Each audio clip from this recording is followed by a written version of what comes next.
When was the last time you totally lost it?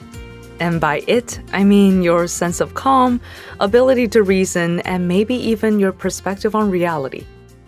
Welcome back to Savvy Psychologist. I'm Dr. Jade Wu.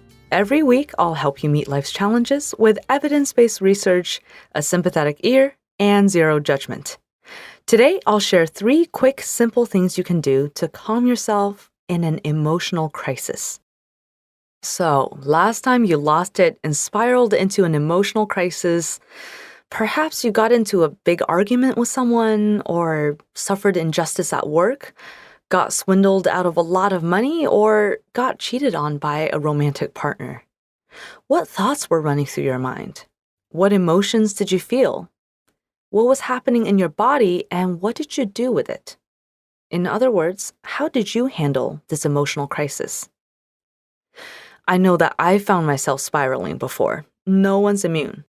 Like, there was a time at the depths of my dissertation writing despair when a single unsuccessful statistical analysis led to this avalanche of regret and anger and sadness, self-doubt. I found myself crying in my windowless office at 8 p.m. on a Sunday, convinced that I had wasted my entire adult life on the white whale of science.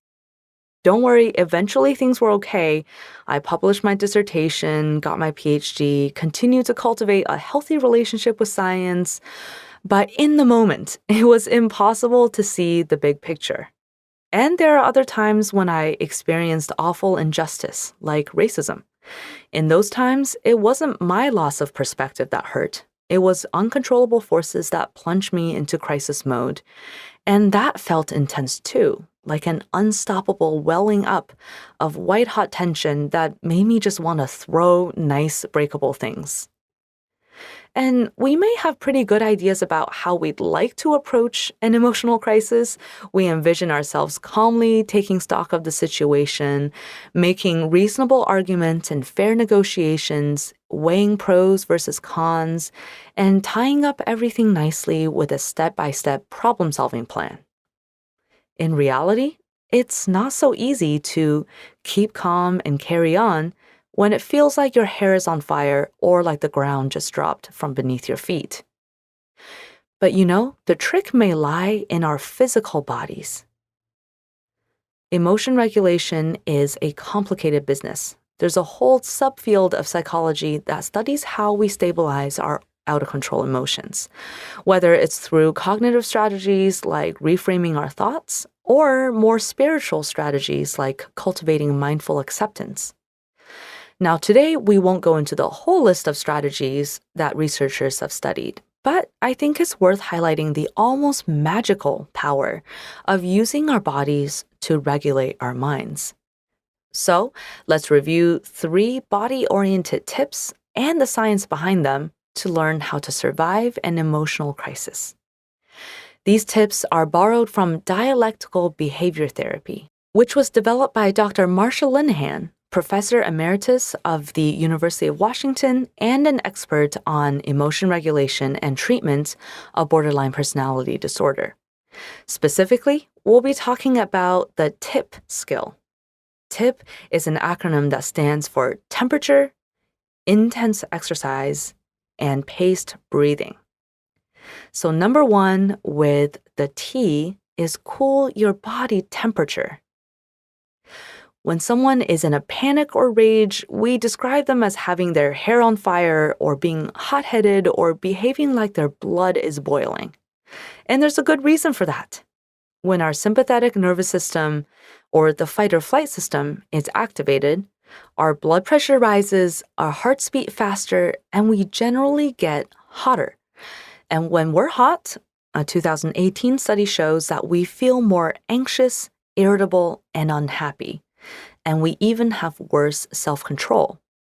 In this study, men who are smokers were particularly prone to these heat-induced effects. No wonder it's so hard to quit smoking. Each craving is like a mini crisis that is all the harder to manage when it's hot. In the heat of the moment, you can help yourself by splashing your face and neck with cold water, holding an ice cube in your hand, or otherwise turning down your body's thermostat. As with the other tips for today, this one for regulating body temperature works by activating the parasympathetic nervous system, the rest and digest process. It's like applying a gentle brake on the raging fight or flight machine in your body. Okay, now we've cooled down our bodies, which was the simplest, most straightforward strategy to reach for. And now, tip number 2 is to do some intense exercise, which is the I in the tip. So, do you pace or want to throw things when you're in a spiral, or is it just me? The body is experiencing tension and adrenaline, again because of the sympathetic nervous system. The good news is that you can tame that tension with aerobic exercise.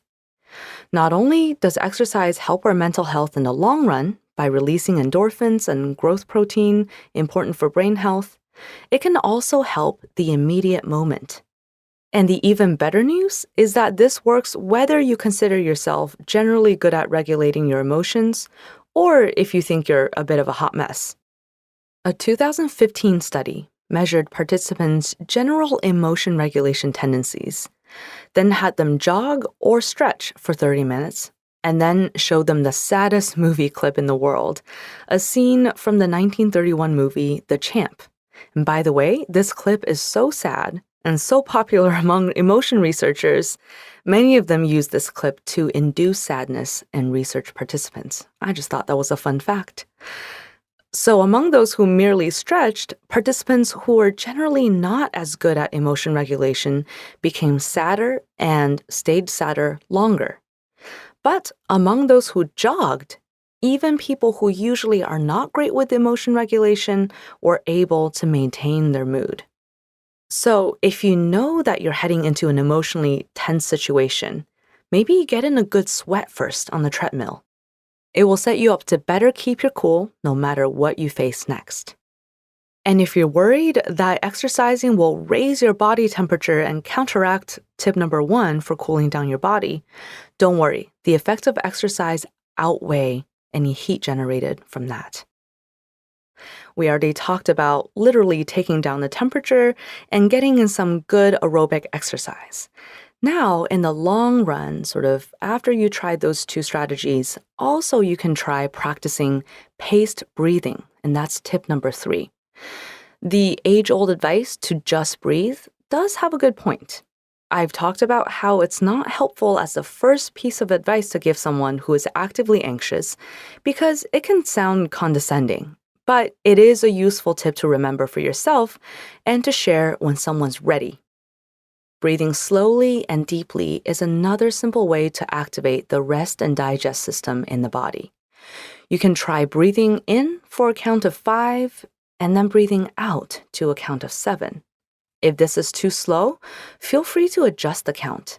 The important thing is to slow down and pay attention to your breath.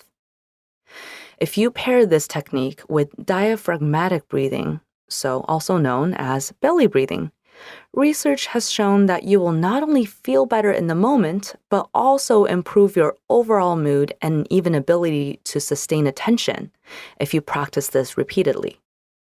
To practice diaphragmatic breathing, place one hand on your chest and one hand on your belly, and try to make it so that the one on your belly moves more than the one on your chest. For some inspiration, this is how dogs and babies naturally breathe. Just watch how they do it. So next time you're freaking out, remember to tip during this emotional crisis. That's cool your temperature, get some intense exercise, and pace your breathing. These are easy to remember go-tos, whether your blood is boiling with anger or your stomach is dropping like it's the end of the world. I especially love these strategies because they're so physical. For when it's hard to put on your rational thinking cap and talk your fight or flight system down from the ceiling. After your body has settled down, it will be much easier to keep calm and carry on. Share your tips or ask your questions by following me on Twitter or Facebook. I'm at QDT Savvy Psych. And if you want more sleep-related tips, I'm also at Jade Wu PhD, JadeWu PhD. You can listen to our show on Apple, Spotify, or wherever you get your podcasts. And don't forget to subscribe so you can keep up with each new episode. Savvy Psychologist is audio engineered by Steve Rickeberg and edited by Karen Hertzberg. As always, Savvy Psychologist is strictly for informational purposes and does not substitute for mental health care from a licensed professional. Thank you so much again for joining me. I'll see you next week for a happier, healthier mind.